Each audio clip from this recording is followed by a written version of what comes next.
Habíamos quedado, terminamos lo que es la clínica, ¿cierto? La tuberculosis. Sí, creo que hay. Entonces, repasando un poquito, la tuberculosis, lo que tiene que quedarse claro es que es una enfermedad infectocontagiosa. Y algo que también tiene que ser claro para hacer comprender al paciente es que es una enfermedad que se cura, porque tenemos que tener mucha empatía para tratar de convencer al paciente de hacer un tratamiento largo de 6 meses o de 1 año o de 2 años, dependiendo de la tuberculosis ganglionar, tuberculosis ósea, hasta 2 años de tratamiento, la tuberculosis meningia, 1 año de tratamiento, y los pacientes que son MDR, el tiempo también es prolongado. Entonces, importante es hacerle conocer al paciente estos aspectos. Y nosotros como médicos, el otro elemento que tenemos que considerar siempre es que debemos parar la cadena de transmisión. Sabemos que hay un agente causal, sabemos cuál es el mecanismo de transmisión.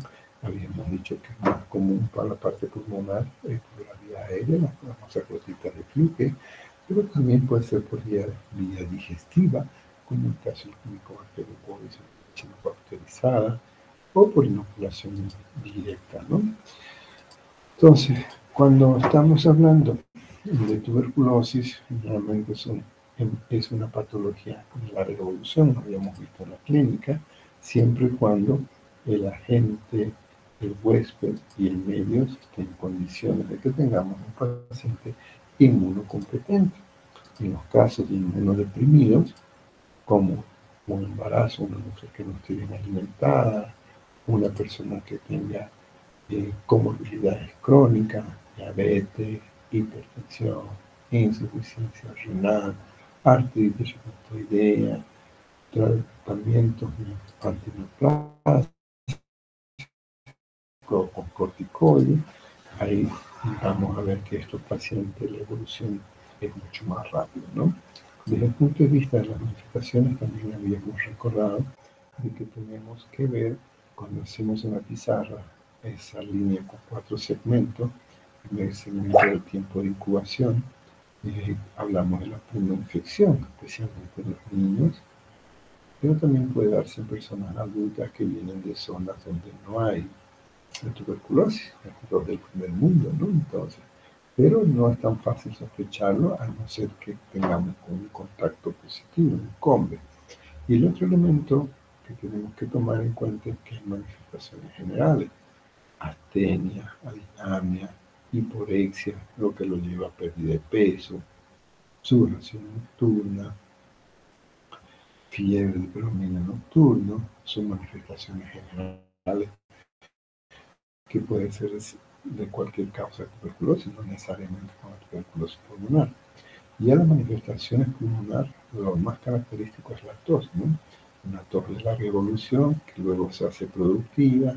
Esa tos productiva tiene características de expectoración con calcio, es decir, como leche cortada, después de lo que se sobreinfecta, se hace purulenta, de tipo granular, bien verdosa, y en la ocultación, dependiendo del área y del compromiso para ver qué tipo de estertores, ¿no? En ocasiones, cuando la lesión es pequeña, la encontramos como un proceso neumónico, crépito, fino, y después vamos a ver roncos, después vamos a ver soplo por las cavernas, después podemos encontrar los signos de frotes pleurales, y también, hablando de pleura, tenemos que considerar que puede dar la única manifestación que el paciente se queja es de un dolor sordo.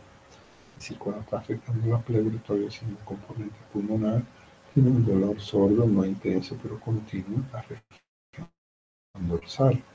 Y esto nos hace sospechar el inicio de un problema inflamatorio a nivel de la pleura. Entonces, a la auscultación, en etapa temprana, vamos a encontrar un frote por el frote que hay entre las pleuras, ¿no? Pero una vez que la pleura se inflama, la pleuresía comienza a tener un exudado, ya vamos a ver de rango pleural que son los exudados versus trasudados. Entonces, este paciente ya no tiene ese frote porque el líquido es tan importante que ya no se la separa las pleuras. Y luego tenemos la clínica rama, ¿no? Ausencia de músculo vesicular, a la ocultación, vibraciones vocales unidas, a la percusión batidez. Podemos encontrar la percusión en la curva de Musó, dependiendo del tamaño del ramo. Cuando el derrame es masivo, ya comienza a presentar el paciente disnea, y podemos presentar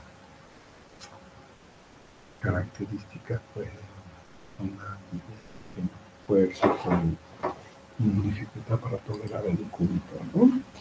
Entonces, va a depender de las características. Pero lo clásico siempre sospechamos de tuberculosis bajo el criterio de sintomático respiratorio, ¿no? ¿Cuál es el sintomático respiratorio?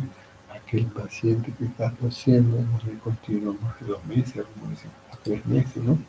Generalmente el paciente niega porque nadie quiere estar estigmatizado. Si el estado inmunológico del paciente es bueno, en ocasiones podemos tener ya no febrícula, sino hasta hipertermia, ¿no? Y el cuadro puede exacerbarse tenemos lo que llamamos la tuberculosis diseminada, ¿no?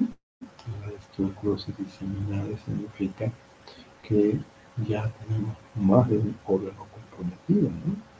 Ahí tenemos, por ejemplo, la parte pulmonar, puede haber un componente neurológico, un componente linfático, un componente neurológico, un componente del tubo digestivo, etc. Va a depender de qué tanto está comprometido, ¿no?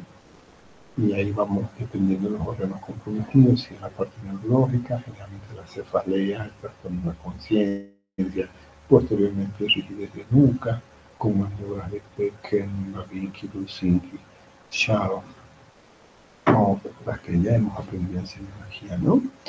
Y cuando hay un componente séptico, generalmente se acompaña de discomegalia hepática, megalia, que son dolorosas a la palpación, ¿no?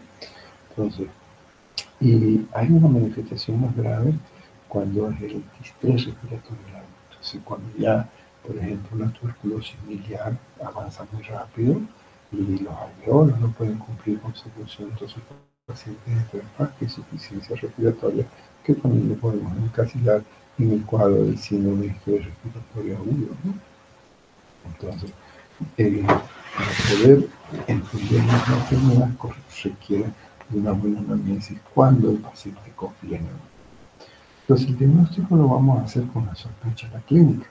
Pero esto quiero que puntualicen y anoten, por favor, porque siempre pregunto en examen, porque es algo que les tiene que servir en su vida profesional.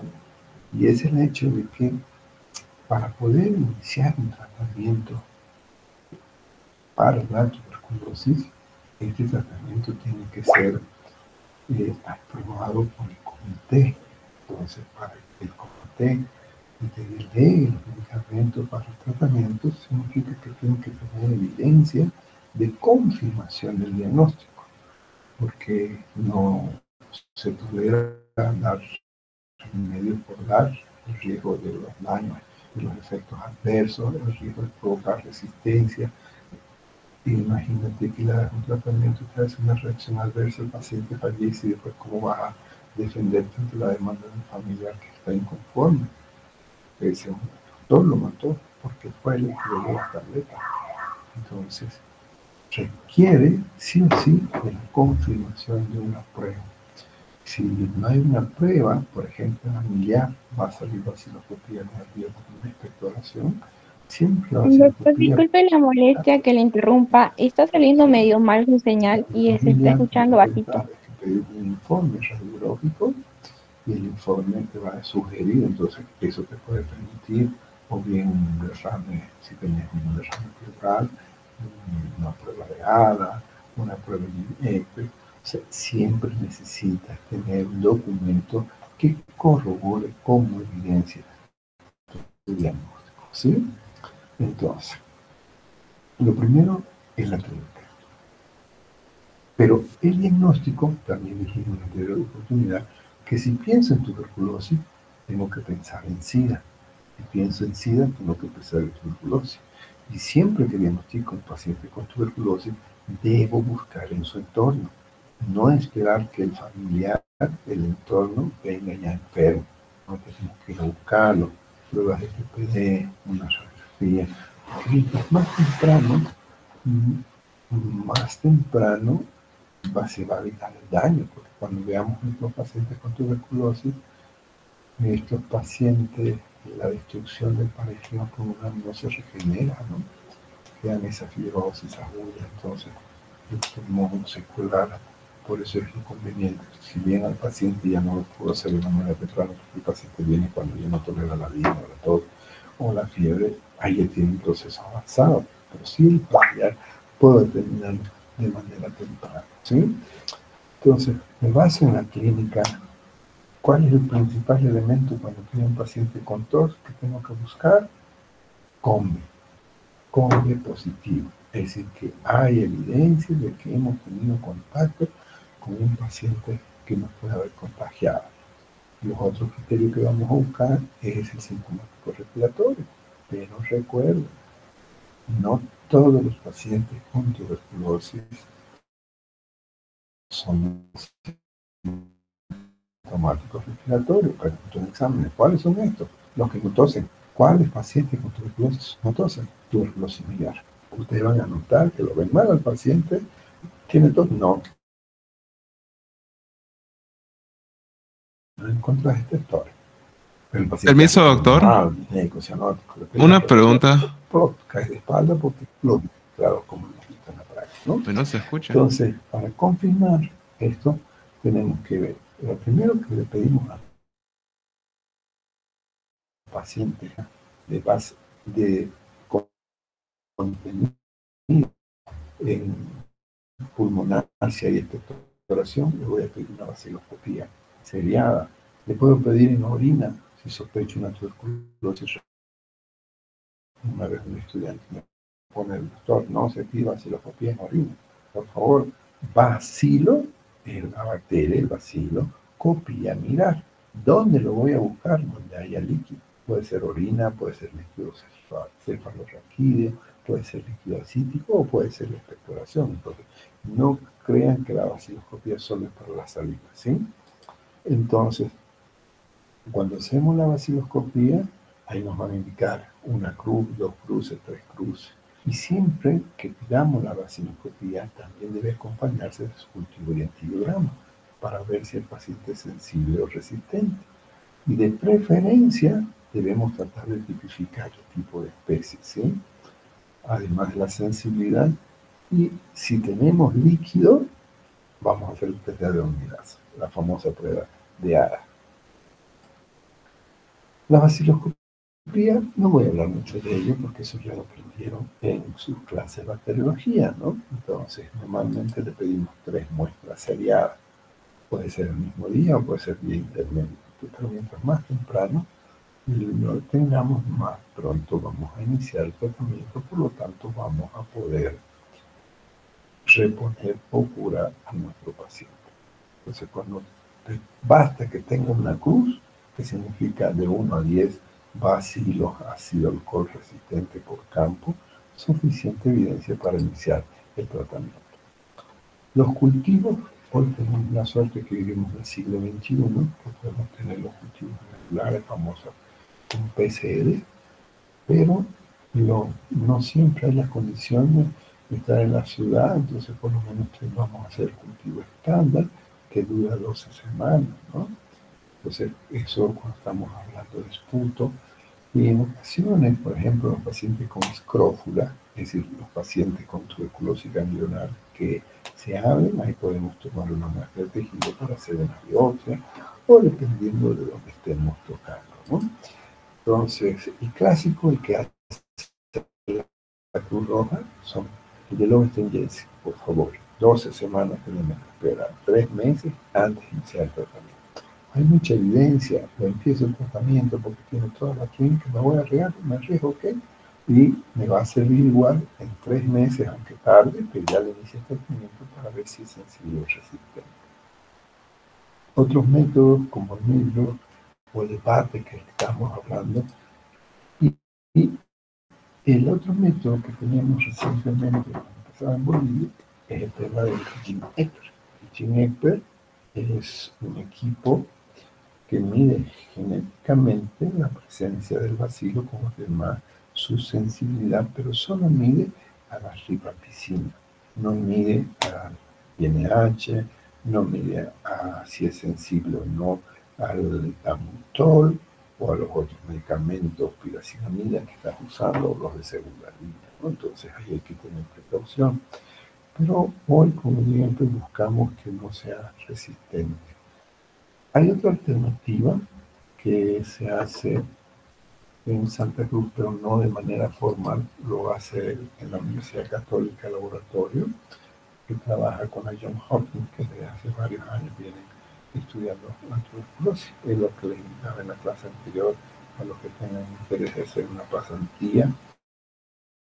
Ahí les da la oportunidad de tener un certificado más, como también les da la oportunidad de conocer a los profesores para que puedan participar en las becas, ya sea a Perú o a Estados Unidos, como cada año nuestro compañero.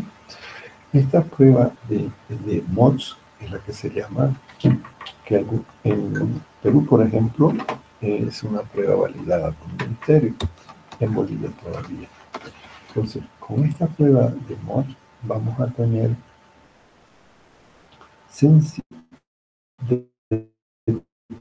detecta la sensibilidad de dos drogas, la ribampicina y la isoniazida.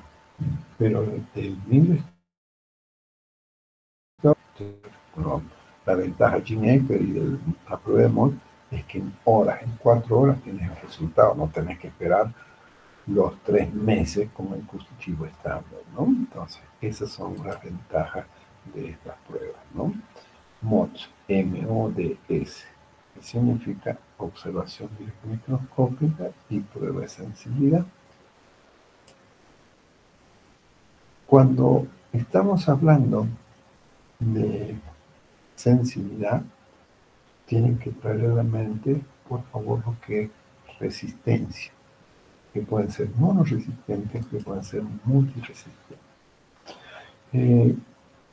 Aquí la desventaja de este nuevo equipo GeneXpert es el tema del mantenimiento. Hoy están restringidos, antes le hacíamos a todo el mundo, hoy lo estamos restringiendo a personas con abandono, personas en hacinamiento de la cárcel o del asilo, o a ellos que no responden tratamiento, porque el cartuchito cuesta por $40 y más el mantenimiento del equipo. Lamentablemente las condiciones económicas de nuestro sistema de salud no están muy bien. ¿Sí? Entonces, ¿vale la pena? Vale la pena. En este gráfico, que lo tienen ahí más fácil de ver, lo tienen en su texto y en el material de consulta, es cuándo vamos a pedir las pruebas. ¿En qué caso sospecho un MDN? ¿En qué caso sospecho una TB extrapulmonar? Entonces, aquí, en estos casos, le vamos a pedir el GeneXpert. Pero recuerden, hoy está restringido, no para todos. En 2013 se empezó a implementar a nivel mundial y Bolivia no hace mucho lo tiene. Miren, es un cartuchito así, parece una impresora, se interpreta en un monitor y no es difícil, pero el mantenimiento es el tema que es un poquito caro. Vaciloscopía y radiografía, ¿pido los dos? Sí, pedimos los dos, porque con la radiografía vamos a poder ver qué tan comprometido está el cuadro. Y si tenemos un paciente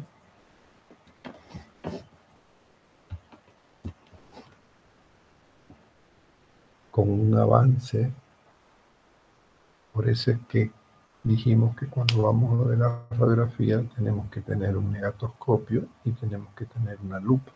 Cuando te llega un paciente como el de acá, ¿dónde está mi puntero láser? Aquí, puntero láser. Cuando te llega un paciente, ¿se ve el puntero?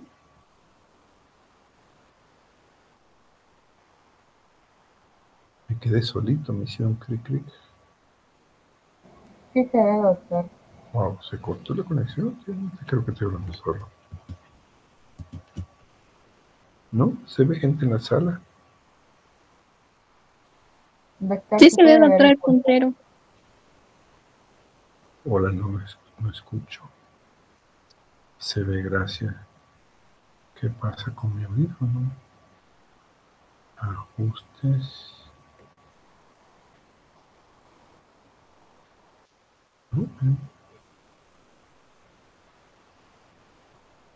Pero está en altavoz. No queremos. Con lo que está jugando con la caja. Denme un segundito. O la batería.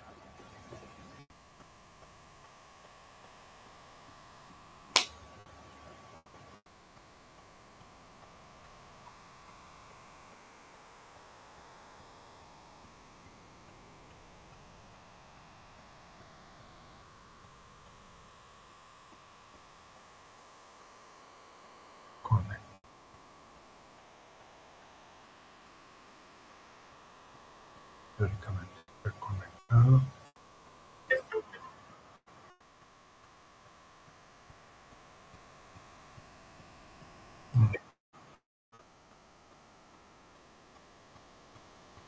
Apagó. ¿Y se escucha bien con el micrófono? La computadora no me di cuenta que cambió. Mis compañeros dicen que lo escuchan bajo, doctor. Se escucha bajo, entonces voy a hablar más fuerte.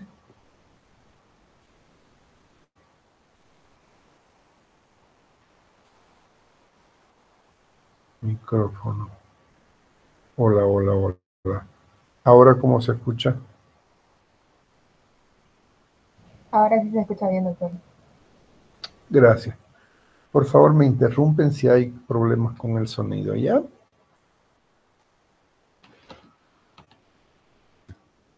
Entonces me estaban confirmando que se veía mi puntero, ¿cierto? Sí, doctor, se ve. Gracias. Entonces, la radiografía nos va a servir para ver el compromiso de la lesión, de la evolución de la enfermedad, y nos va a permitir además en aquellos pacientes como la tuberculosis miliar que no hay expectoración, sospechar la enfermedad. Con la radiografía, ¿puedo iniciar tratamiento? Sí, si es miliar y tengo el informe.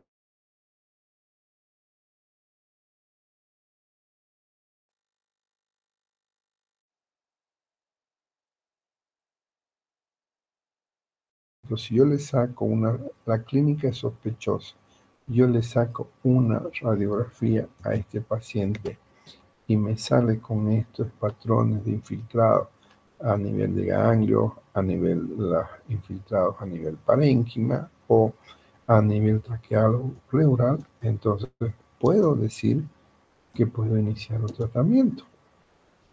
Entonces, por ejemplo, aquí no es típico la tuberculosis, porque una micosis también puede dar este patrón.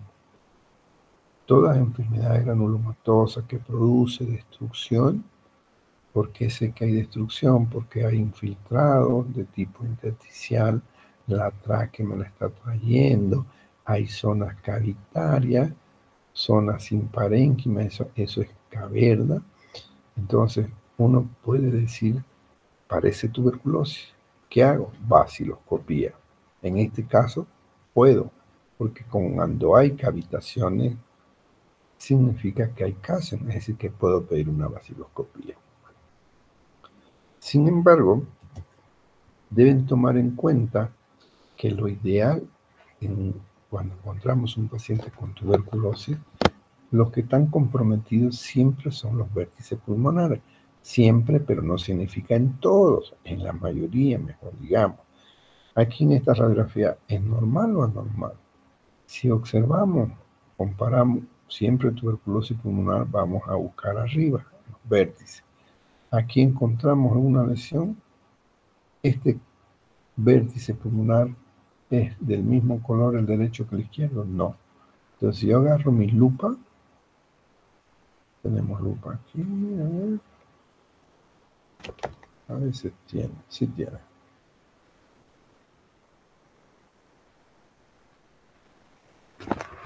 Si observan con detalle, en la parte superior no es el mismo color. Aquí tenemos unos infiltrados intersticiales y con pequeñas cavitaciones, el intersticio como un panelito. Entonces, con esta imagen, y si la miro con mi lupa, me da para sospechar que está empezando una tuberculosis. Ahora, pero buscamos más. Si observamos la zona de la base, no tiene el mismo color. Aquí la silueta cardíaca se dibuja bonito, pero en la base no. Entonces aquí también tengo un filtrado. Entonces está comprometiendo, no es lo habitual, siempre es arriba. Hay que buscar. En la radiografía de la derecha, buscamos los vértices, no le veo. Busquemos la zona del ilio derecho, izquierdo, no veo infiltrados.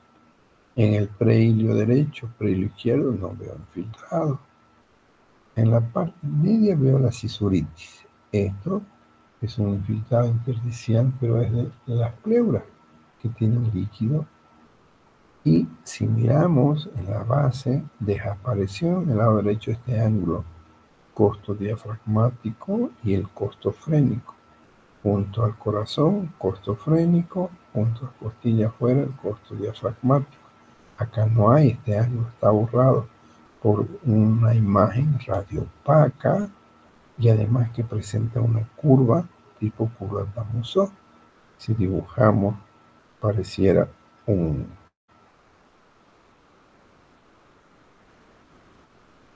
si yo le doy un dibujo geométrico, ¿qué me parece esto? Un triángulo de base externa y vértice interno. Y si llevo un poco más de imaginación, puedo dibujar lo que decimos que es la famosa curva de Damoso. ¿Ok? En la radiografía lateral, en la imagen que está al lado, ahí podemos visualizar, recuerden que la lateral es solo para ver si la lesión es anterior o posterior.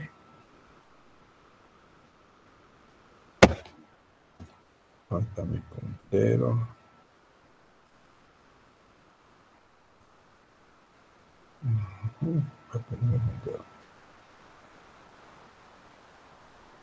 Lupa. Aquí. Les decía que la radiografía lateral nos sirve para ver si la lesión es anterior o posterior. Identifico la columna, entonces yo sé que esto es posterior. Entonces, este derrame que estoy viendo en la placa PA es anterior. Ayuda, ayuda. ¿Para qué? Para hacer el drenaje principalmente. Miren esta radiografía, aparentemente normal, uno dice, ¿no? Bastante tejido adiposo, la persona está bien alimentada, no es lo característico de una tuberculosis, generalmente son delgados, pero observamos la línea del mediastino y tenemos una órbita. Normalmente tiene que ser planito, lineal.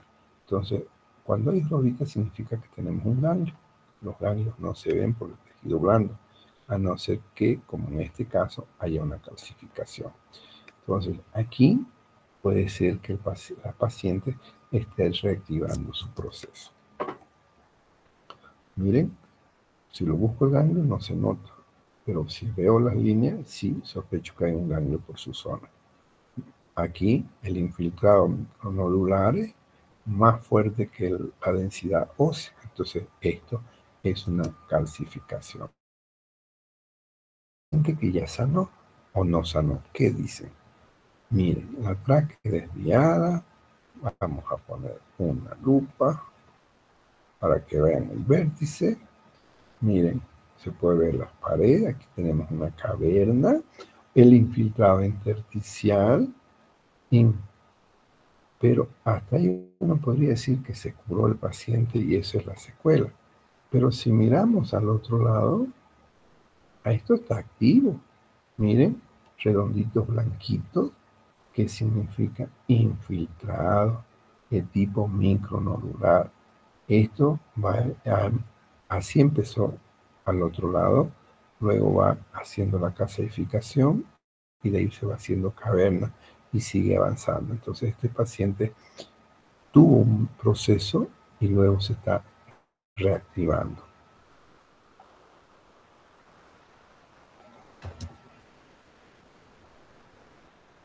¿Verdad? Aquí, no son múltiples cavernas, esto que estamos viendo acá. Estos son, después de un tratamiento, el paciente tenía hemoptisis y se colocaron estos aparatos para frenar el sangrado. Hoy se hace esclerosis. Y esto es lo más común. Esto es lo más común en los pacientes secuelares. Estos pacientes mantienen su TOC, como les permite hacer su vida, porque aquí este pulmón todavía está sano, pero esto está comprometido. Y aquí hay una pleuresía. ¿Por qué sé que hay que pleuresía? Porque hay derrame. Aquí, miren, hay nivel. Y aquí esto está negro, radiolúcido. Y todo el pulmón está aquí aglomerado. Entonces este es un neumotórax con derrame. ¿Cómo se llama el neumotórax con derrame? Hidroneumotórax. Al caso del turno miércoles fue fantástico. Fantástico en el sentido que hacía tiempo que me llega un paciente con 24 de saturación. Ya se los voy a mostrar, lo grabé. Y de pronto, delante de nosotros ya hace paro. No aguantó más. Un tórax hipertensivo. Lo drenamos, le hicimos masaje, 18 minutos. Ayer contento me tocó volver a hacer el turno y le saco ya el tubo. Un paciente sin daño neurológico, así que el masaje fue activo. Eso se lo filmé, eso se los mostré. Al final de la clase, por favor, vamos a revisar quiénes les interesa estar en el Facebook, porque veo muy poco, aunque hay lista de varias personas que me piden, pero si no está en la lista, no es el mismo nombre, no puedo aceptar.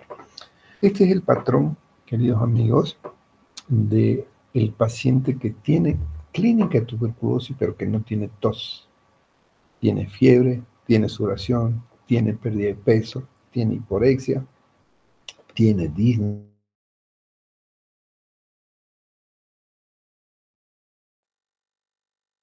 expectoración.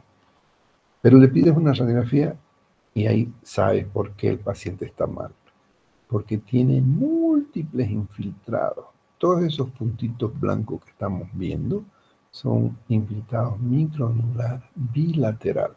Esto es una vía central por si acaso, esto no es lesión, es un catéter de una vía que le hemos puesto para colocar los sueros. Pero estos puntos blancos, estos son los infiltrados de tipo en miga de pan. Ese es el término. Esta es la tuberculosis miliar. Este paciente nunca te va a dar vaciloscopía positiva. Cuando tenés un paciente con este patrón radiográfico, vas a sospechar de que se trata de un paciente inmunodeprimido por cualquiera de las causas que estamos hablando. ¿Sí? Ahí le hago un zoom para que puedan ver con más detalle. Hay muchos pacientes en el hospital. Cuando estemos viendo la práctica los vamos a ver. Y este es un paciente que ya sanó, ya hizo su tratamiento, pero lamentablemente quedó con un pulmón claudicante. ¿Qué significa eso? Que ya el paciente no puede hacer su vida normal porque tiene demasiada disnea. ¿Se logró curar su enfermedad? Sí, pero ¿a qué costo? La dejó avanzar. Miren la tráquea del centro, está desviada acá. Todo esto blanco son la fibrosis. Entonces todo se destruyó, se cicatrizó y lo traccionó para acá. ¿Dónde está la silueta del corazón? Debería estar aquí a la izquierda.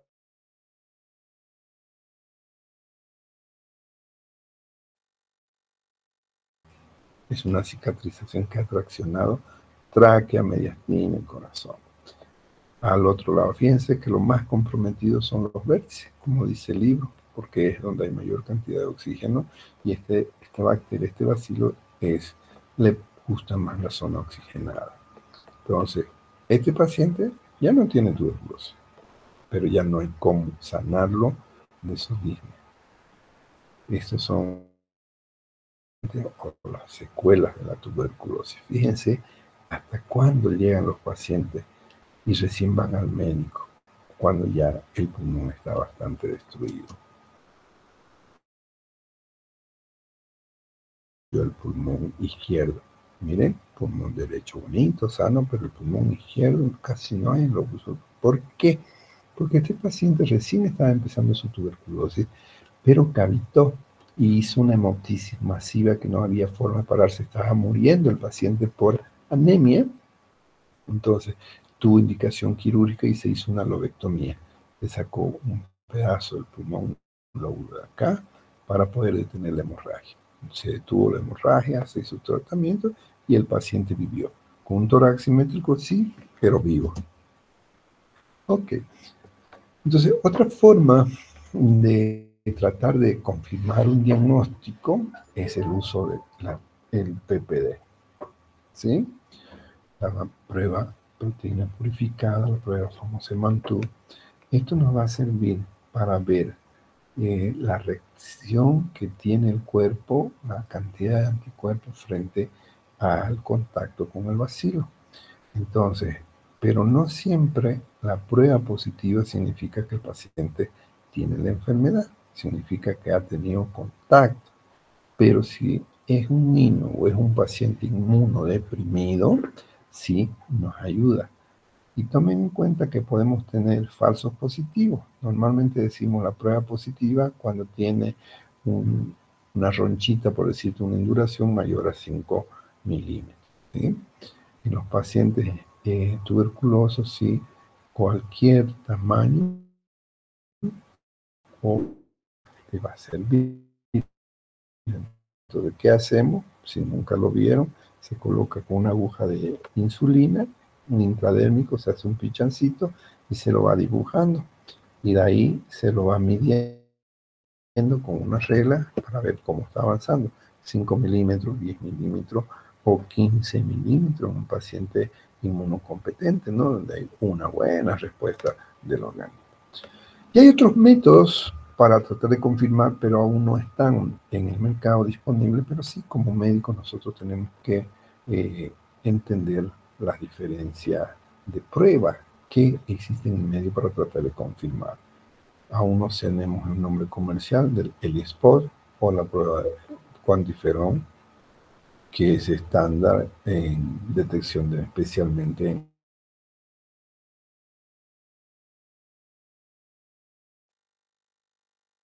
está haciendo una prueba, un estudio en el Hospital de Niños para determinar la presencia de tuberculosis con una muestra en sangre en niños. Ustedes saben que los bebecitos pues no saben toser, saben toser, pero no saben expectorar. Se tragan la flema y tenés que hacerle sonda, lavado gástrico, centrifugar. Y hoy hay un estudio con la Universidad de Tulane. La Universidad de Tulane junto con Johns Hopkins están haciendo en los laboratorios de la Universidad Católica. A propósito, les pasé una invitación a los que les interese. El curso es gratuito, comienza el lunes 30. No es obligatorio, pero principalmente para el grupo que ya pasaron la rotación, el C y el B, sus notas no están muy bonitas, entonces voy a hacer unas preguntas, un cuestionario y de los temas para tratar de subir las notas, porque como ya pasó la rotación, entonces no hay forma de darles tarea. Pero sí que estos dos congresos que están habiendo voy a aprovechar. Obviamente, si ustedes quieren tener un punto extra también arriba del 100, que no sé cómo voy a poner 100, más de 100, porque ustedes tienen pinta de ser buenos, de tener buenas notas, entonces tal vez no van a necesitar. Pero de todas maneras, igual están cordialmente invitados. Inscripción gratuita, está patrocinado por la Johns Hopkins, la Universidad Gabriel René Moreno tiene relaciones, entonces les va a llegar invitación por todos lados, pero de todas maneras ya yo se las adelanté la invitación. Esto va a ser en el auditorio de la Universidad Católica, allá en el kilómetro 9. Ok, volvamos a las clases. Hay otras pruebas en el LISA. Trata de determinar anticuerpos, varía dependiendo del antígeno utilizado, así como se pide para determinar COVID. Hoy ya hay centros, laboratorios particulares que vos podés pedirles serología para tuberculosis o antígeno para tuberculosis. Entonces, tiene una buena una especificidad, pero no son a 100% presentes en todo. Eso es lo que hay que tener cuidado porque pueden salir falsos negativos, es decir, que te salga la prueba negativa y el paciente tiene la clínica. Ahí podríamos aprovechar un trabajo de investigación por si les interesa, para que veamos cómo recién en estos últimos tiempos se está utilizando. Podríamos hacer un estudio retrospectivo de ver cuántos pacientes o un estudio prospectivo a los que les gusta investigar. Ahora, en aquellos pacientes, por ejemplo, un derrame pleural donde el test de Hadas no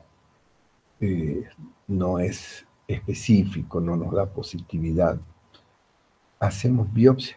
Por eso cuando hablemos de pleuresía, siempre que vamos a hacer drenaje tiene que ser con biopsia. En mi época de residente, mi profesor, el doctor Chávez, decía, todo derrame pleural es tuberculosis, te demuestra lo contrario. Entonces le hacíamos biopsia y la biopsia nos salía proceso inflamatorio crónico inespecífico. Es decir, ni chicha ni limonada. Pero hacíamos prueba de ensayo, le dábamos tratamiento y el paciente mejoraba, ¿no? Entonces, ya son métodos invasivos. Esto no voy a entrar en mucho detalle de los laboratorios, los métodos, porque esto lo hablamos en la clase cuando estábamos mencionando los métodos complementarios. Entonces, resumen, para tener un diagnóstico apropiado y confirmado, la clínica, la microbiología, que significa la baciloscopía y el cultivo y el antibiograma, la radiografía o la tomografía, mucho lujo pedir una tomografía para una tuberculosis cuando está avanzada. Cuando está empezando y tengo mis dudas, ok, le pido, porque tienen mayor sensibilidad a las imágenes, ¿no? La prueba de tuberculina, la anatomía patológica y los métodos no convencionales. ¿Cuáles son los métodos no convencionales? Los que están apareciendo, ¿no? Las PCR, no la proteína C reactiva, la reacción en cadena polimerasa, taquitasa, reversa. En otras palabras, el gene Eitler, ¿sí? Muy bien. ¿Alguna pregunta hasta aquí?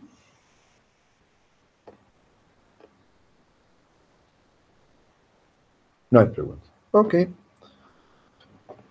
Ahora, ¿cómo hacemos el tratamiento para la tuberculosis? Primero, comencé la clase anterior indicándole que tenemos que convencer al paciente que su enfermedad se cura, porque debemos buscar la adherencia. No es fácil estar tomando en un adulto, son 11 tabletas que tengo que tomarlas todas juntas antes del desayuno, sin tomar en cuenta que esas tabletas me pueden provocar molestia. Entonces, ténganle paciencia. Muchas veces perdemos la paciencia y decimos, bueno, si usted quiere toma, si no, no quiere toma, total, es su vida. No, no. Hagamos empatía. Tratemos, esperamos que le pase su mal humor, entendámoslo, que es incómodo el tratamiento y tratamos de convencerlo. Don Pedro, doña María, ¿sabe qué? Ya nos falta un día menos, aunque recién haya empezado, pero ya es un día menos, es decir, que el mensaje sea positivo. Entonces, hay ciertos fundamentos y esta imagen les dice todo. El éxito del tratamiento es, como les comentaba en la clase anterior, que es el DOT o el TOT. ¿Qué significa? En mi época de provincia, yo recuerdo que el paciente venía al hospital y le daba una bolsita con todos sus remedios y que vuelva en un mes a llevar más. Pero, ¿cómo nos aseguramos que lo tomaba? Hasta que el programa cambió su estrategia y ahora lo hacemos con el TOT o el DOT. ¿Cuál es la diferencia entre DOT y TOT? Nada más que en qué idioma. Si es en español, TOD, tratamiento bajo observación directa. Si es en inglés, DOT, Directory Observation Treatment. Entonces, esos fundamentos tenemos que tomar en cuenta. No se mueve el personal de salud. Y nosotros nos va a llamar la atención cuando tenemos neumología, que en ocasiones encontramos una tableta debajo del colchón, debajo de la almohada, debajo del velador. ¿Y esto por qué? porque el paciente le engaña a la enfermera. Y como la enfermera en el hospital ahora no estamos teniendo una buena cantidad, pues no se queda esperando hasta que termine porque tiene que ir a darle a otros pacientes, ¿no? Entonces, gracias. Miren, no hay mal que por bien no venga.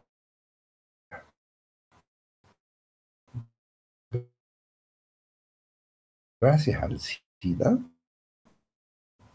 nosotros hemos tenido, porque un tercio de la población mundial sufre, pero antes de ese tercio era la gente pobre, África, sudamericano, ¿no? En cambio, los ricos, Europa, Norteamérica, Canadá, no se enfermaban hasta que llegó el SIDA. Llegó el SIDA, le bajó la defensa y cambió el panorama. Y gracias a eso tenemos apoyo económico. No es barato sacar un nuevo medicamento. Entonces, este plan ya empezó en el 2006 y tuvieron meta para el 2015, tratar de reducir completamente, pero no se logró. ¿A quién reconocen de aquí? Probablemente al que más reconocen es el dueño de Microsoft, el señor Bill Gates, ¿no? Entonces, estos se hicieron las metas del milenio, que deberían haber terminado el 2015.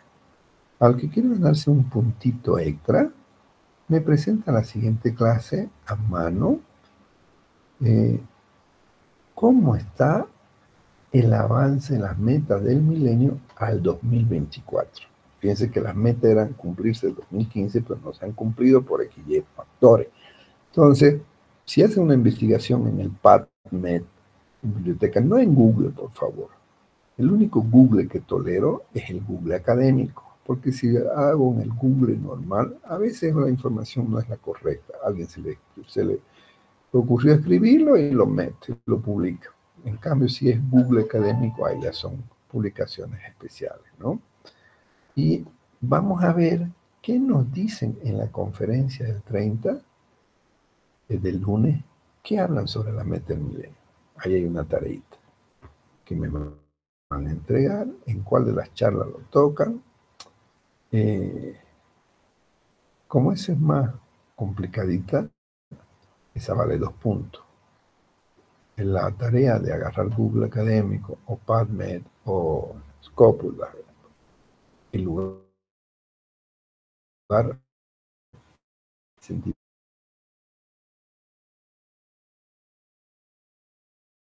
el 2024 con la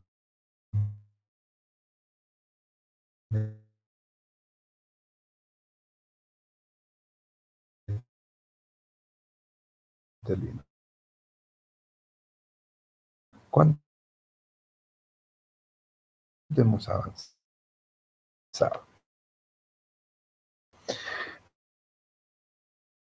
Entonces, Doctor, buenas noches, disculpe la molestia. Salió entrecortado cuando dijo sobre el método del con estas milenio que hay que hacer. metas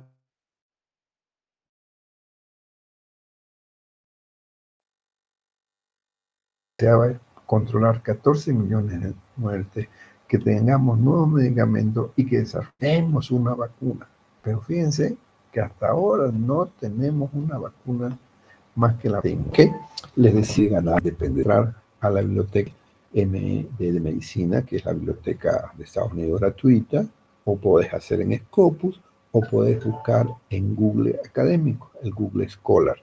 No recomiendo que me traigan de Google normal, porque para darles el punto, usted tiene que presentarme su tarea a mano y abajito poner la referencia de dónde lo sacó. ¿Y cuál es la tarea? Mostrar cómo están el avance del programa de las metas del milenio al 2024, no al 2021, no al porque yo se los estoy dando esos datos, porque no tengo actualizado y lo tengo actualizado, lo que quiero es que ustedes lo revisen. Y el otro, los otros 2 puntos, es en cuál charla y qué dicen sobre las metas del milenio en las conferencias que los estoy invitando a los que vayan el día lunes.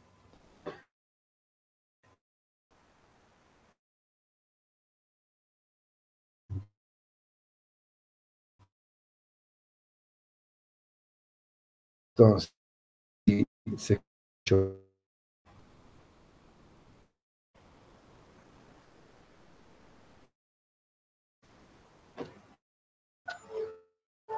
¿Me escucharon o no me escucharon? Por favor, háganme retorno. Ah, se corta mi internet, rayos. Pero lo tengo en la sala. Joana levantó la mano, si no... Doctor, disculpe, buenas noches, está saliendo entrecortado. Ya, vamos a cambiar. Espere, a lo mejor es la señal de aquí el hotel, entonces voy a poner megas. A ver si sale mejor. ¿Pero se entendió las indicaciones? No, doctor, porque en la parte que empezó a explicar salió esa parte entrecortada. ¿Será que lo puede repetir, por favor, esa parte? ¿Para todos es entrecortado o solamente para algunos? Sí, doctor, se Sí, escuchó doctor. entrecortado.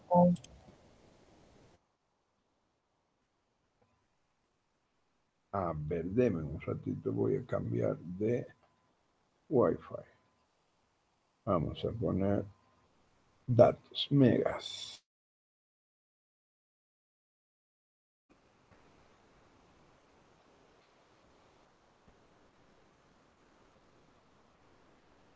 Ahora, ¿cómo me escuchan? Voy a contar hasta 10. 1, 2, 3, 4, 5, 6, 7, 8, 9, 10. ¿Sigue entrecortado? No, doctor. ¿Está mejor? Ahora sí se escucha bien, doctor. Ok.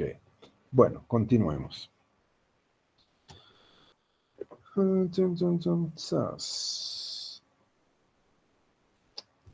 Ok.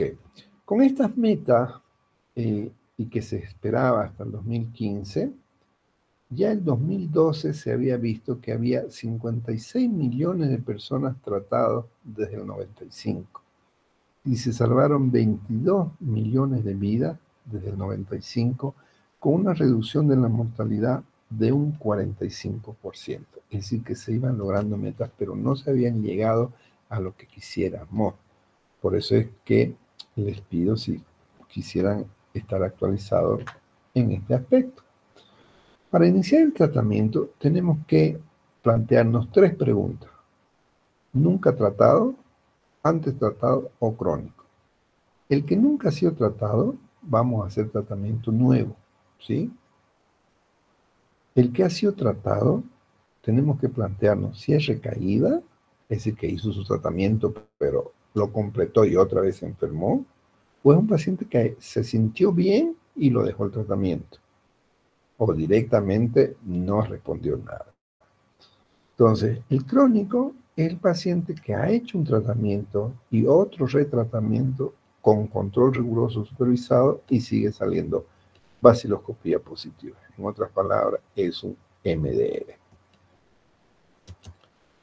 Ahora, las bases del tratamiento es que lo que aprendieron en farmacología, el sinergismo es mejor asociado, de preferencia para ser exitoso tiene que ser prolongado 6 meses en el paciente con tuberculosis con tratamiento primario, pero en otros esquemas neurológico, ganglionar, óseo, hasta 2 años. Tratamiento tiene que ser bifásico e intermitente, es decir, que damos en la primera fase todos los días durante 2 meses y la segunda fase 4 meses intermitente. Y lo que le decía hace un momentito, todos los remedios al mismo tiempo. No voy a dar esto en la mañana, esto en la tarde, esto en la noche. No, el éxito está comprobado de esa manera. Lo bueno es que el tratamiento es gratuito, entre comillas, para el paciente, porque lo pagamos todo con nuestros impuestos, no es barato, solo que la OMS nos favorece. Entonces, recuerden que lo que ha cambiado bastante es el tema baja observación directa. Desde que se empezó a supervisar controlando que el paciente tome sus medicamentos, cambió la respuesta. Menos resistencia, más éxito, se vigila más los efectos adversos, etcétera, ¿no? Entonces, y lo otro, no, por más que hayan artículos nuevos, porque ahorita hay artículos que se están usando quinolonas catifloxacina, moxifloxacina, y hay artículos que están investigando en África con tiempos más cortos, pero por más que me salga la última revisión, no podemos hacerlo en Bolivia, porque mientras el programa no lo acepte, nosotros tenemos que manejar el programa. Y el programa, si quiero salir del esquema, tengo que hacer una carta al comité. Si yo lo hago a mi criterio, me pueden quitar hasta la licencia, además de entrar preso, porque el programa se tiene que hacer sí o sí. Y lo otro que hay que tomar en cuenta, que si se sospecha resistencia, por lo menos 2 medicamentos nuevos tenemos que agregar. Entonces, insisto, queridos futuros colegas, la adherencia, ¿ya? Convencer al paciente. No quiero que sean capísimos en saber diagnóstico, capísimos en dar tratamiento, también quisieran que sean capísimos en convencer al paciente para que complete su tratamiento. Y siempre que no haya opción de alergia, la isoniazida está dentro del esquema. Si en un embarazo, por ejemplo, no vamos a usar rifampicina, el tratamiento ya es de 1 año y medio, ya no es de 6 meses, ¿sí? Ahora, aprendimos nosotros en farmacología lo que significa cuando se potencializa un medicamento. Esto quiero que se lo graben, por favor, anótenlo, porque esto pregunto en examen. ¿Por qué me interesa preguntar en examen? Porque esto es lo que van a indicar mañana cuando ustedes estén trabajando en los centros médicos, en sus consultorios. Entonces, vamos a hacer al paciente tuberculoso sensible, ya no se haría como antes, voy a comenzar romario, María, vamos a hacer un tratamiento que va a durar 6 meses. Los primeros 2 meses van a ser 4 medicamentos. Los siguientes 4 meses vamos a reducir a solo 2. Y fíjense que 2 meses son 60 días. ¿Por qué no son 60 dosis? Porque el programa dice que se tienen que tomar los medicamentos menos domingo. Entonces le quitamos 4 días al primer mes y 4 días al segundo mes. Entonces 60 menos 8, 52. Entonces vamos a dar R de rifampicina, H de isoniazida, Z de piracinamida y E de ethambutol. Y la segunda fase, 104 dosis, que vamos a usar intermitente, solo 2 medicamentos.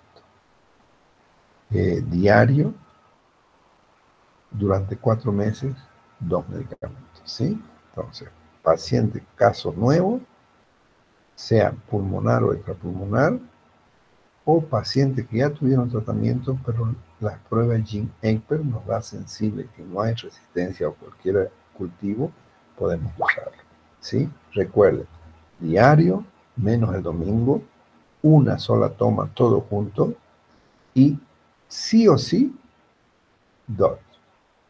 Entonces, les pregunto en el examen, ¿cómo se debe administrar el tratamiento para los pacientes con tuberculosis sensible?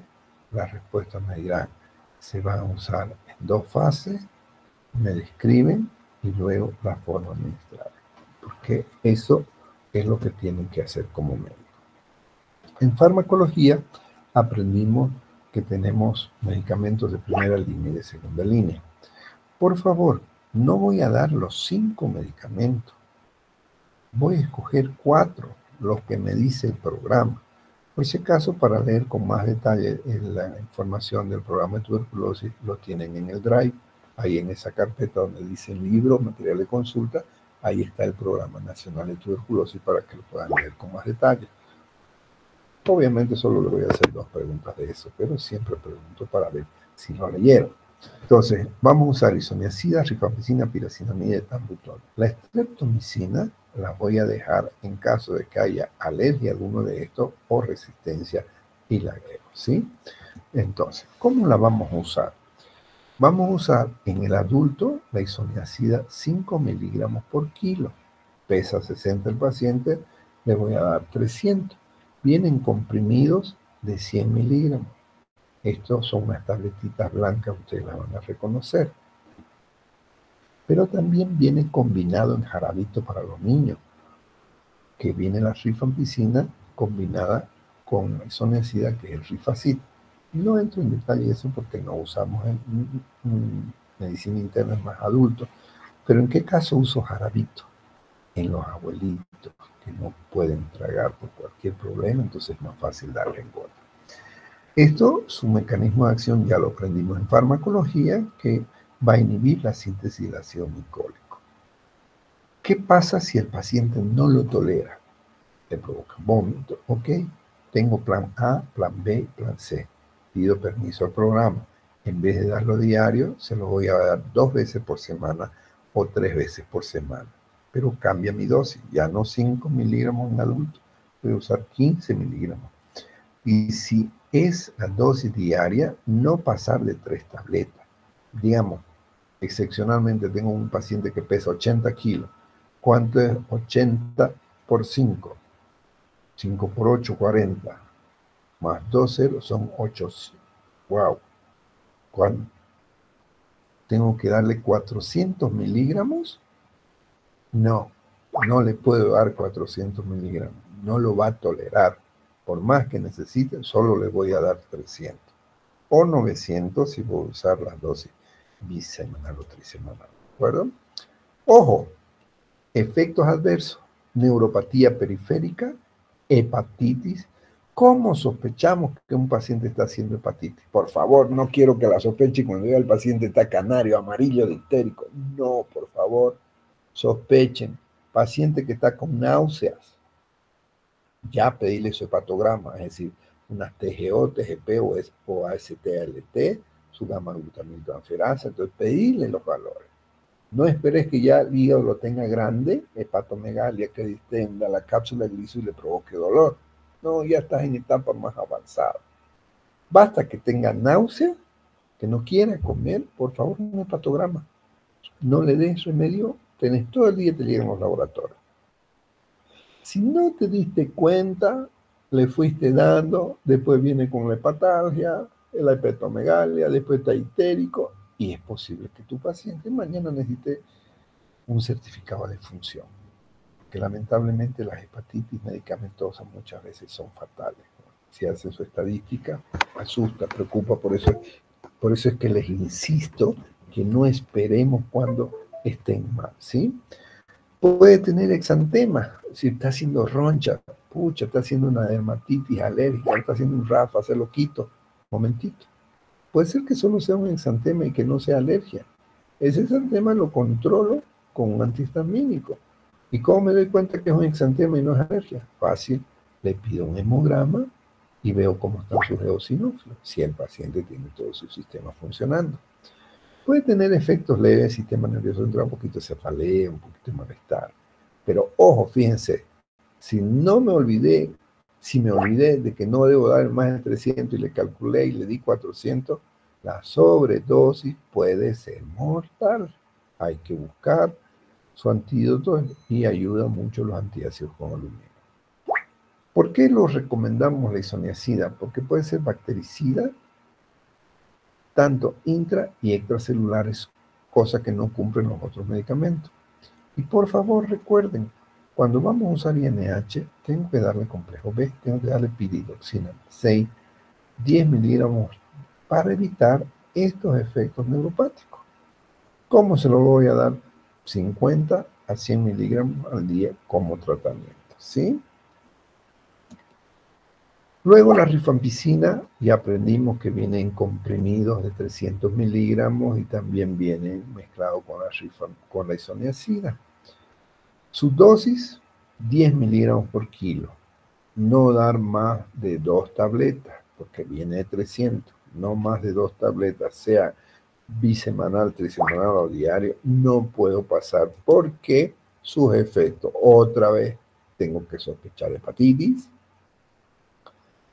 El paciente estaba mejorando y de pronto está haciendo fiebre, empeoró su tuberculosis. Momentito, fíjate que puede ser por el medicamento esa fiebre y no porque esté empeorando por el cuadro. También puede dar exantema. Ojo, ¿es exantema o está haciendo un rash por alergia? Porque las alergias pueden ser hasta el extremo de lo que aprendiste en farmacología, por ejemplo, el Steven Johnson o el Bress. Náusea, malestar, vómitos. Y preocupa cuando tenemos alteración en la cascada de coagulación, que el paciente comienza a tener hemorragia. Mecanismo de acción bactericida: avísenle al paciente que va a teñir su orina naranja, sus lágrimas van a ser naranja y que no use lente de contacto porque se los va a teñir. El otro medicamento, el tercero, es la piracinamida. PRZ se abrevia, son comprimidos más difíciles de deglutir porque son grandotes, blancos. Vamos a usar de 15 a 30 miligramos. ¿A quién le doy 15? ¿A quién le doy 30? Mientras mayor peso del paciente, mayor dosis tengo que darle. Pero no debo darle más de 4 tabletas. Como viene de 500, no puedo dar más de 4 tabletas, ¿sí? Eso recuerden, por favor. En el bisemanal, 4 gramos, no más dosis, o en el trisemanal, no más de 3 gramos. A algunos pacientes presentan manifestaciones como gota, y esto es debido a que tienen un efecto de que eleva el ácido úrico. También puede dar hepatotoxicidad, como hepatitis, también puede dar exantema, también puede dar gastritis, también puede dar dolor articular. Entonces, ¿cuál de los tres le está provocando las molestias al paciente? ¿Me aburro con el paciente para insistirle? No. Y luego tenemos el etambutol, que vienen comprimidos un poquito tirado a rojo, que viene de 400 miligramos. Ya no recuerden, la isoniazida de 100, la piracinamida de 300, el etambutol de 500 y, vamos de nuevo, isoniazida de 100, rifampicina de 300, piracinamida de 500 y etambutol de 400. Así de fácil para acordarse. La dosis entre 15 a 25 y no dar más de 2.5 gramos cuando va a ser diario, o 50 miligramos máximo 2.5 cuando va a ser o bisemanal. Hay que estar atento, preguntarle cómo está viendo, porque aunque rara vez, pero puede darse, y si no la detecto, el paciente va a quedar ciego, porque no lo suspendí. Puede dar exantema. Cualquiera de los medicamentos puede presentar alergia. Eso hablamos de RAFA. R.A.F.A, reacción a fármaco antituberculoso. Entonces, si ustedes le suman a estos 4 remedios, y de los 4, ¿cuál no da hepatitis? El etambutol. Entonces, cuando sospecho hepatitis, el etambutol no lo suspendo, lo dejo. Suspendo los 3 para ver cuál es el problema. Y en caso que tenga que usar la streptomicina, es un aminoglucósido, aprendimos en farmacología, solo de uso intramuscular, no hay endovenoso, no hay por vía oral. Y vamos a usarlo dosis de 15 miligramos, no más de 1 gramo. Esto en mi época de provincia se usaba, en vez de la isoniazida, era la estrepto. Pobrecitos los pacientes, todos los días, sobre que son flaquitos en el campo, en provincia, y no había nalga para poner la inyección. Y dolía todos los días. Y como todo aminoglucósido puede ser nefrotóxico, puede dejar sordo, no se utilizan embarazadas por el riesgo de ototoxicidad congénita y riesgo de nefropatías también. ¿Qué pasa cuando el paciente da alergia? ¿Qué pasa cuando el paciente tiene reacción de tipo resistencia? Ok, tengo alternativa de segunda línea. Pero recuerden, dejo 2 de preferencia y NH-Rifan y luego cambio estas otras 2, a no ser que tengan la certeza. Entonces, siempre sobre la base de 2 de parte del programa, y de ahí puedo usar. Las quinolonas están dando muy buenos resultados, pero el tema es el costo. No siempre lo cubre el programa. Teóricamente lo cubre, pero tenés que ir al sede, una carta, esa carta va a La Paz, hasta que vuelve La Paz, el paciente va empeorando, entonces generalmente lo trata de comprar, ¿sí? Entonces, tenemos varios, y antes se usaban la capra o la cana, por ejemplo, que es aminoglucósido, y de ahí que los hemos clasificado mejor por grupo. Tenemos medicamentos de segunda línea, tenemos del grupo A, quinolonas, del grupo B, especialmente los macrólidos, no, perdón, ¿qué macrólidos? Los aminoglucósidos. El grupo C, ahí tienes otro grupo de medicamentos, linezolid, que es un bactericida, la clofazimina, que es una cefalosporina, persidona, cicloserina, protonamida. Estos antes se usaban mucho. Estamos hablando de antes de que empiecen estos esquemas nuevos, bonitos, ¿no? Entonces, fíjense, y que tenemos otros medicamentos nuevos, por ejemplo, la bedaquilina, alguna vez la estamos usando en el hospital, o el PAS, o el imipenem potenciado con cilastina, que son del grupo los carbapenem o el meropenem, o inclusive podemos usar amoxicilina con ácido clavulano. Es decir, que son alternativas que están en el grupo D. ¿Por qué tenemos tantos medicamentos? Les cuento que no son tantos. Lo que pasa es que hemos ido aumentando de a poquito porque el famoso bacteria tiene resistencia. Y esto grábense, queridos amigos, por favor, anótenlo. No tanto para su examen, sino para su vida profesional. ¿Cuándo es una tuberculosis inmunoresistente? Cuando en el cultivo solo te dice que es uno, sea la isoniazida o sea la H de isoniazida y la S de la. Entonces tenés los dos, cualquiera de ellos. Poliresistente, cuando es dos o más. Multiresistente, cuando ahí está la rifampicina y la isoniazida. Y el que más asusta es el TBXDR. Antes era en los libros, ahora ya hay pacientes en Santa Cruz TBXMDR. Significa que ninguno de los medicamentos que tiene te va a ayudar. ¿Por qué? Resistente a la rifan, resistente a la isoniazida y además a una quinolona. Y todavía tenés que usar un inyectable secundario. Y en ocasiones solo es a uno solo, a la rifampicina. Eso es lo más suerte. Pero por favor, lo más grave con cualquiera de los medicamentos es que tienen que estar alerta a la RAF. Mes pasado, una señorita de 14 años empezó su tratamiento, a los 3 días estaba internada por RAF. A los 10 días la estaban velando. Hacen hepatitis fulminante. Y el error fue de que allá en su centro médico no era médico el que le ayudaba, era un promotor de salud, entonces su obligación era darle todos los días los remedios, iba y le daba, y no se dio cuenta que la paciente estaba haciendo su hepatitis.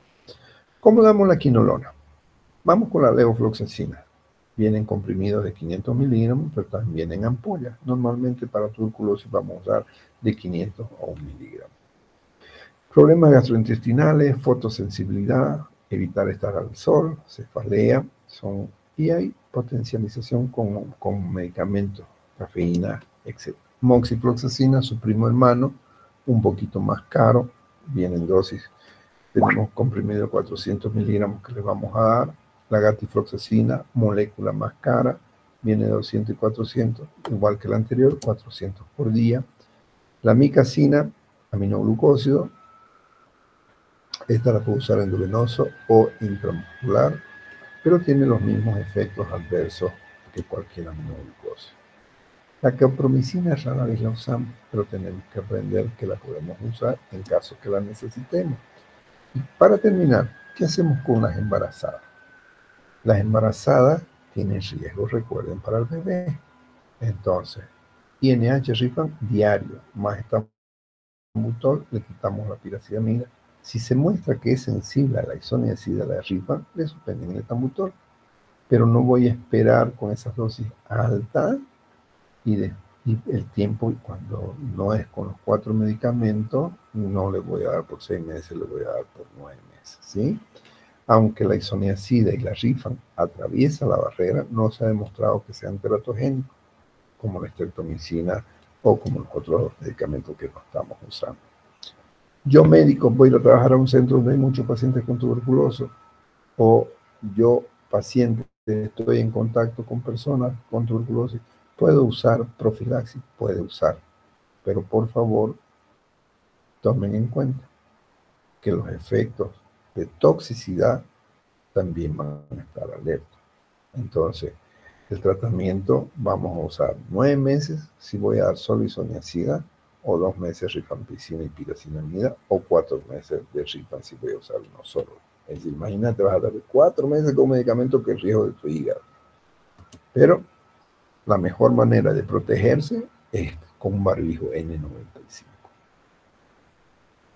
Aquí, para que comprendan cómo esta bacteria, como les dije en la clase anterior, que según los infectólogos le va a ganar a los humanos porque tiene mayor cantidad de posibilidades en tiempo tan corto de cambiar a resistencia. El Inesolid se lo usa para infecciones bacterianas, pero se ha visto que tanto in vitro como en vivo, pero no lo tenemos como esquema todavía. Hay nuevos medicamentos y no hay muchos medicamentos porque para desarrollar nuevos medicamentos se tarda de 10 a 17 años y fíjense, hasta $1.000 millones en inversión. Por eso es que casi no se buscan, porque la tuberculosis es de gente pobre, la gente pobre no compra remedios, lo pagan los países, ¿sí? Y les decía que en ocasiones lo estamos usando en el hospital, el Cirturo, Invedaquilinea, pero siempre que vayan a usar este medicamento, por favor, con el electrocardiograma periódico, antes de empezar, a la semana, a los 10 días, 2 semanas, siempre, porque de pronto se ha determinado, y por eso es que en algunos países lo han quitado, porque de pronto te hace muerte súbita, porque te puede provocar afectaciones a nivel del corazón. De la manera, hay estudios que nos están mostrando unas ventajas. Por supuesto que solo lo voy a usar en casos de resistencia o de intolerancia a los medicamentos. Términos, Rafa, que se les quede, por favor. Puede ser hepatotoxicidad, puede ser problemas de piel, puede ser un DRES, que no quiero que vean un DRES porque generalmente fallecen, pueden haber intolerancia o polineuropatía. Entonces tengo que ver. ¿Hay hepatotoxicidad? Chao, remedio, lo suspendo hasta que esté normal. Veo que me está haciendo reacciones en piel, lo suspendo hasta demostrar que no sea por alergia y que sea solo un exantema. El DRES, lo suspendo, lo mando a terapia intensiva y corticoide. Intolerancia digestiva, ok. Trato de ver con los medicamentos, le doy algún enzimático que le dé. Polineuropatía, ¿cómo mejoramos? Con complejo B. Y si el paciente te da alergia, tenés que quitarle todo. Cuando todo esté normal, de ahí vas a empezar a ver la desensibilización. Entonces, primer medicamento le vas a dar isoniazida, la mitad. Solo eso, el primer día. Lo toleró, el segundo día se lo das completo. Luego, el día 3, no presentó, le das su dosis plena. Después, probas con la rifampicina. Primero la mitad, no, la cuarta parte, porque viene de 300.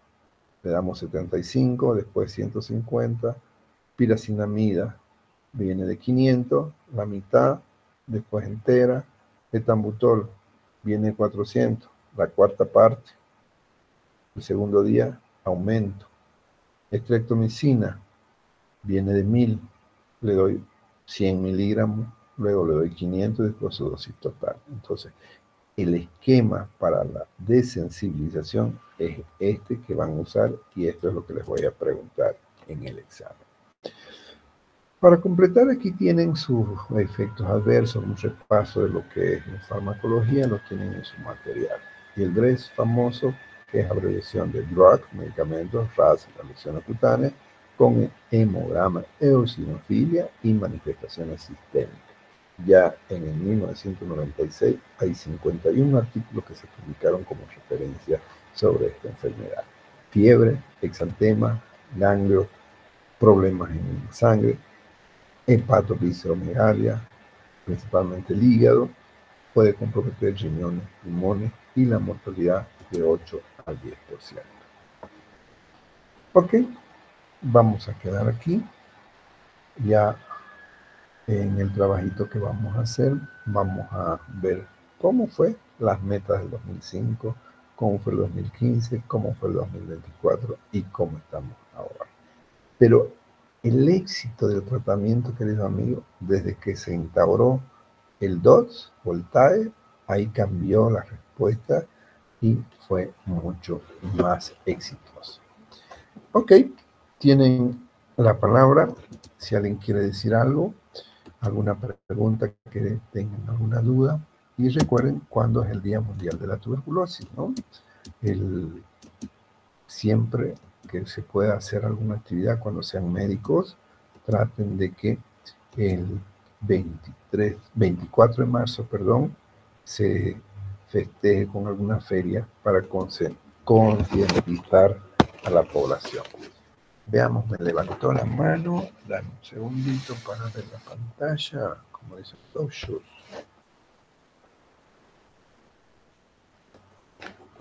Ok. José Rodríguez, dígame.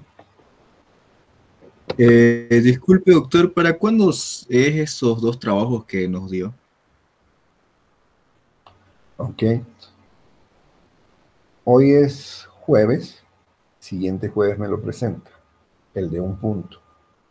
Y el de 2 puntos, ese lo tomamos el mismo día de la feria. Listo, doctor, gracias. ¿Alguien sabe por qué siguen en festejo? Porque miren, apenas 10 compañeros estamos en clase. Es que pasa que el seminario es hasta las 9:45, doctor. Uy, me hayan hecho recuerdo para haberla grabado. La clase, me olvidé, claro. Era ayer, ahora y mañana, ¿no? Ok. Pero tengo una clase grabada para que no se la pierda. Bueno, que tengan muy buenas noches. Gracias, doctora. Hasta luego. Igualmente, doctor, hasta luego.